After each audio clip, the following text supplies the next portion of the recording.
తగలబోతుందంటూ కూడా exit polls చెప్తున్నాయి. రాజకీయ విశ్లేషకులు కూడా ఇప్పటికే ఈ పైన ఏవైతే హర్యానా జమ్మూ కాశ్మీర్లో వచ్చిన ఫలితాలు ఉన్నాయో ఈ మూడు రాష్ట్రాలు అవే ఫలితాలు రిపీట్ అవుతాయని కూడా మరి విశ్లేషకులు చెప్తున్న నేపథ్యంలో బీజేపీ మా అనుకున్న అంటే హర్యానాలో పోతుంది, జమ్మూ కాశ్మీర్లో కొంత మెరుగ్గా ఉంటుంది అనుకున్నారు. కానీ హర్యానాలో ఇప్పుడు లీడింగ్ సీట్లలో మరి ఆ బీజేపీ రావడం కావచ్చు, జమ్మూ అండ్ కాశ్మీర్లో మరి ఇండియా కూటమి మ్యాజిక్ ఫిగర్ దాటే పరిస్థితి ఉంది. ఈ ఫలితాలు ఎట్లా చూస్తామండి మనం చెప్పండి. ఎప్పుడు కూడా బీజేపీ భారతీయ జనతా పార్టీ జాతీయ భద్రత అనే అంశం మీద పనిచేస్తుంది.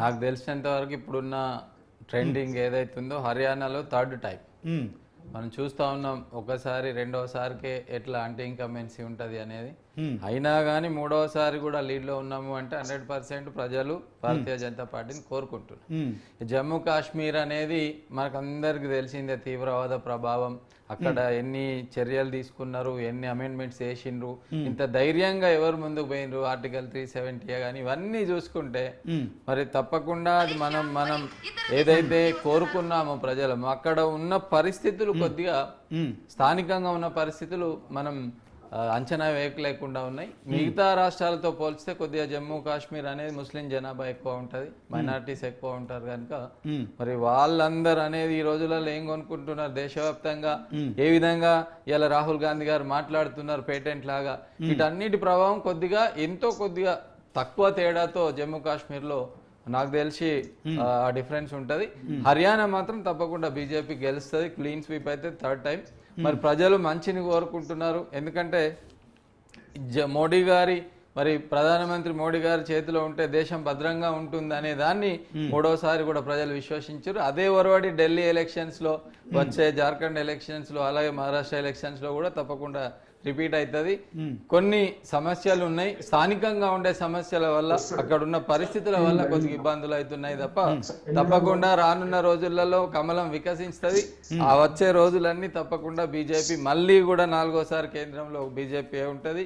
రానున్న ఎలక్షన్స్ లో తెలంగాణ, మిగతా సౌత్ లో కూడా తప్పకుండా కేరళలో దృష్టి పెడతాం, తమిళనాడులో దృష్టి పెడతాం, అన్నమలై గారు అందరూ మంచి నాయకత్వం వస్తుంది. రానున్న రోజులలో మనమందరం కూడా జాతీయ భద్రత అనేది ముఖ్యం, దేశ సమగ్రతను కాపాడడం, మరి నిరుద్యోగాన్ని నిర్మూలించడం, యువతకు ఉద్యోగ కల్పనలో అన్ని విషయాలలో కృషి చేస్తూ ఉన్నారు. కరప్షన్ లేకుండా మరి కాంగ్రెస్ హయాంలో ఎన్ని మనం చూసినాం స్కామ్లన్నీ.